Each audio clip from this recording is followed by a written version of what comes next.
Maklum sudah tua, niat bela Anies, JK malah damprat Lipo Group sponsor Anies. Penulis Jaya Wijaya. Awalnya penulis merasa bahwa JK adalah salah satu mastermind dunia perpolitikan tanah air. Tapi melihat beliau begitu mudahnya muncul dan melancarkan opini membuat penulis jadi berpikir bahwa ada orang lain yang jauh di atas JK dari segi kekuasaan. Karena yang namanya mastermind biasanya tidak pernah muncul di hadapan publik dan bermain di belakang layar. Kemunculan JK jika dirangkum adalah terkait dua misi. Pertama adalah untuk menyerang pendukung pemerintah lewat opininya soal buzzer merupakan sumber kekacauan di tanah air. Ini lucu, karena kalah adu opini dengan pendukung pemerintah, JK seolah tidak sadar bahwa yang katanya buzzer, walaupun bisa membuat JK kelabakan, tapi tidak akan bisa membuat Indonesia rata dengan tanah. Berbeda dengan Taliban yang rencananya akan diundang ke Indonesia dan disambut di rumah JK, yang sudah jelas-jelas bisa membuat Afghanistan rata dengan tanah, tapi malah disambut dengan hangat oleh JK. Misi kedua kemunculan JK adalah dalam rangka membela anak kesayangan, yang saat ini sedang kelabakan terkait banjir Jakarta. Anak kesayangan JK ini wajib dibela sebelum bernasib sama seperti anak kesayangan JK yang lain, Habib Rizik Syihab. Dalam pembelaannya, JK menggunakan jurus yang sama seperti yang sering digunakan sang anak kesayangan, yaitu menyalahkan pihak lain. Kali ini JK berusaha menyalahkan gubernur sebelumnya yang memberikan izin pembangunan Kemang Village milik Lipo Group. Berikut statementnya. Siapa itu gubernur yang memberi izin daerah rawa-rawa dijadikan daerah komersial?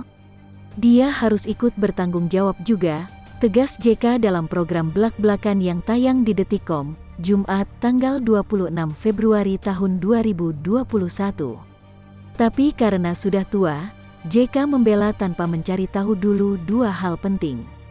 Yang pertama, entah siapa yang ditarget JK. Tapi izin pendirian Mall Kemang Village itu terjadi di era Gubernur Sutioso.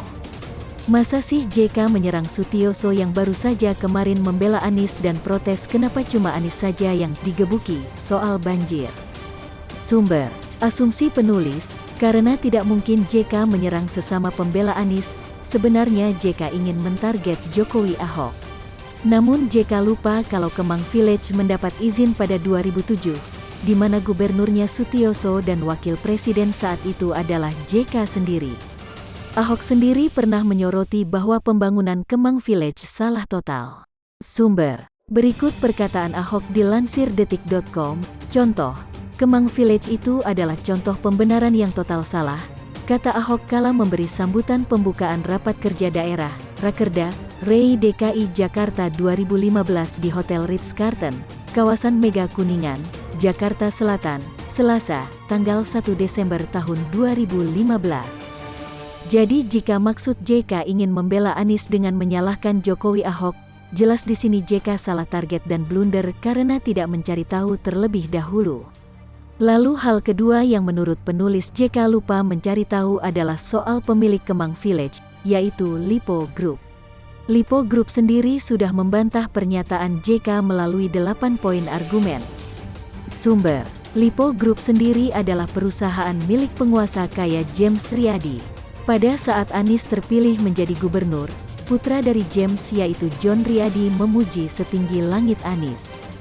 Sumber, John bahkan berkata kepada beberapa wartawan bahwa beliau tertarik untuk membangun rumah DP 0% yang sekarang tidak jelas juntrungannya. Bahkan wartawan Kompas mempunyai rekamannya saat John Riyadi mengungkapkan dukungannya tersebut. Sumber itu dulu saat Anies baru terpilih menjadi gubernur. Lalu bagaimana sekarang? Jelas yang namanya silaturahmi pasti harus dijaga. Sudah kebiasaan para pebisnis Tionghoa sejak zaman Orde Baru, mereka selalu berusaha mendekat kepada pengusaha. Lalu apa buktinya Lipo Group masih menjalin silaturahmi dengan Anies? Tidak perlu jauh-jauh. Yang baru-baru ini saja Anies mendapatkan penghargaan Berita Satu Award.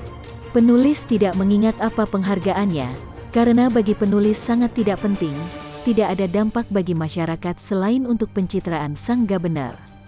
Namun yang pasti, Berita Satu itu adalah media yang dimiliki oleh Lipo Group. Silakan googling dengan keyword berita 1 Lipo. Jadi jelas di sini JK sudah melakukan blunder dalam membela Anies. JK malah mendamprat sponsor Anies dan Gubernur Jakarta sebelumnya yang baru saja membela Anies. Penulis sendiri maklum dengan blunder yang JK lakukan. Ya namanya juga sudah tua, daya pikir dan daya nalar sudah berkurang jauh. Penulis jadi ingat saat debat Wapres 2014, JK langsung sakit setelah kalah telak dari Hatta Rajasa. Begitulah kura-kura, polemik mal di Kemang, di soal JK, dijawab grup Lipo. Keberadaan mal di Kemang yang dinilai sebagai penyebab banjir besar pada Sabtu pekan lalu menjadi polemik. Mantan Wakil Presiden Jusuf Kalla, JK, menyebut di lokasi tersebut sebelumnya merupakan rawa-rawa tempat air meresap. Mal Lipo Kemang pun menanggapi pernyataan JK ini. Gak ngaca, ini alasan FPI tak mau jadi partai politik. Penulis, Sehardi, FPI sudah dibubarkan, aktivitas dan gerak-geriknya dihentikan. Atribut dan simbol juga dilarang. Dengan demikian, FPI tak ubahnya ormas terlarang yang sudah tidak punya nyawa lagi di negara ini. Meskipun begitu, mereka tetap berusaha menggunakan FPI tapi istilahnya jadi beda, yaitu Front Persatuan Islam, menurut pemberitaan beberapa media. Tapi kabarnya bukan itu, tapi Front Persaudaraan Islam dengan logo yang berbeda. Tapi singkatannya tetap aja FPI. FPI baru rasa lama. Ibarat bungkus baru tapi isinya sama. Orang-orangnya sama, yang artinya sama saja dengan FPI lama. Sebenarnya mereka menggunakan nama FPI karena nama ini sudah terlanjur mengakar dan populer bagi masyarakat Indonesia. Mereka ingin bangkit lagi dengan upaya yang seminimum mungkin. Tapi apapun ceritanya, FPI tetaplah FPI. Mau ganti nama lain yang berbeda pun, tetap saja mereka itu berasal dari FPI. Tukang bikin ribut tetaplah tukang bikin ribut. Jiwa pengacau dan tukang demo sudah mendarah daging dalam diri mereka. Politikus PDIP TB Hasanuddin sempat menyarankan FPI yang telah dibubarkan pemerintah untuk menjadi partai politik. Kalau itu terjadi, FPI bisa ikut pemilu dan bisa mengusung Rizik sebagai calon presiden. Kuasa hukum FPI Aziz Yanuar mengatakan, FPI tak pernah terjun ke ranah politik secara langsung dan tidak tertarik berubah menjadi partai politik. Alasannya, jika menjadi parpol, FPI khawatir mereka masuk ke lingkaran penguasa dan menjadi zalim. Kami khawatir menjadi zalim, apalagi sampai masuk ke lingkaran penguasa, ikut zalim, kata Aziz.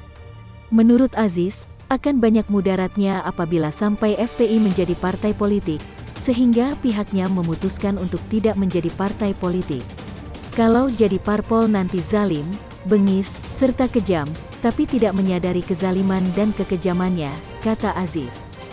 Pertama, akan lebih baik kalau FPI terutama orang-orang di dalamnya tidak terjun ke politik. Mereka tidak terjun ke politik aja sudah berani mengobrol agama untuk kepentingan politik.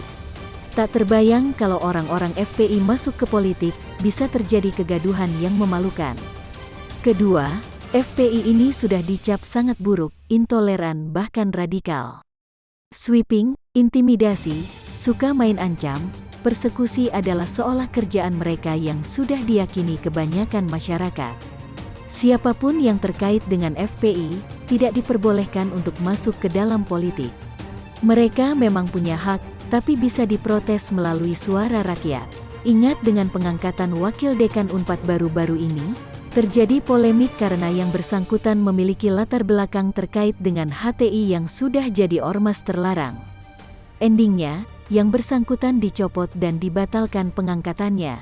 Begitu juga dengan FPI, siapapun yang terlibat pasti akan mendapatkan sanksi sosial dari rakyat. Dan kita bahas soal alasan FPI tak mau jadi partai politik. Tapi ini hanya statement dari Aziz Yanuar yang perkataannya sangat sulit dijadikan referensi yang terpercaya. Tapi kita asumsikan saja begitu. Menurut Aziz, akan banyak mudaratnya jika FPI menjadi partai politik. Dia khawatir, kalau FPI jadi parpol nanti jadi zalim, bengis, serta kejam. Apalagi sampai masuk ke lingkaran penguasa, ikut zalim. Ini maksudnya mungkin secara tidak langsung menyindir pemerintah zalim. Kalau FPI ikut masuk ke kubu pemerintah, takut jadi zalim. Jadi FPI yang sekarang tidak zalim? Udah ngaca belum nih? Bangga banget ya merasa diri paling bersih dan suci? Pede banget, sweeping tempat usaha orang, apakah itu bukan zalim? Persekusi dan intimidasi orang lain, apakah itu bukan bengis? Imam besarnya suka provokasi, menghasut dan teriak penggal, apakah itu bukan kejam? Sekali lagi, tolong ngaca dulu deh. Mereka hanya kumpulan pengecut dan penakut, jumlahnya cuma segelintir dengan dukungan minim, tapi bertindak seenak jidat mengatur-ngatur negara sampai merasa lebih tinggi kedudukannya dari seorang presiden. Inilah contoh terbaik gerombolan tak tahu diri. Sok garang dan berani menantang negara, tapi begitu disikat langsung play victim teriak dizalimi sambil nangis keluar ingusnya. Dan satu lagi, kenapa FPI tak mau dan sulit jadi parpol? Logistik, untuk cover biaya operasional partai aja pasti bingung mau cari dana dari mana. Lihat aja pengikut mereka itu kayak gimana. Apakah mereka pengusaha semua? Mengapa FPI tidak bermetamorfosis menjadi partai politik saja? Beredar video sejumlah orang berbaju loreng menurunkan baligo besar pemimpin FPI, Front Pembela Islam, Habib Rizik Syihab. Banyak orang mengaitkan mereka dengan TNI, tapi tidak sedikit pula yang meyakini bahwa mereka bukan anggota TNI. Kapuspen TNI, Kepala Pusat Penerangan Tentara Nasional Indonesia, Maijen TNI Ahmad Riyad sempat membantah. Menurut Kapuspen, orang-orang berbaju loreng yang mencopot baligo itu bukan anggota TNI. Maijen TNI Dudung Abdurrahman justru mengatakan dengan tegas bahwa orang yang berbaju loreng yang menurunkan baliho Habib Rizik Syihab adalah orang suruhannya.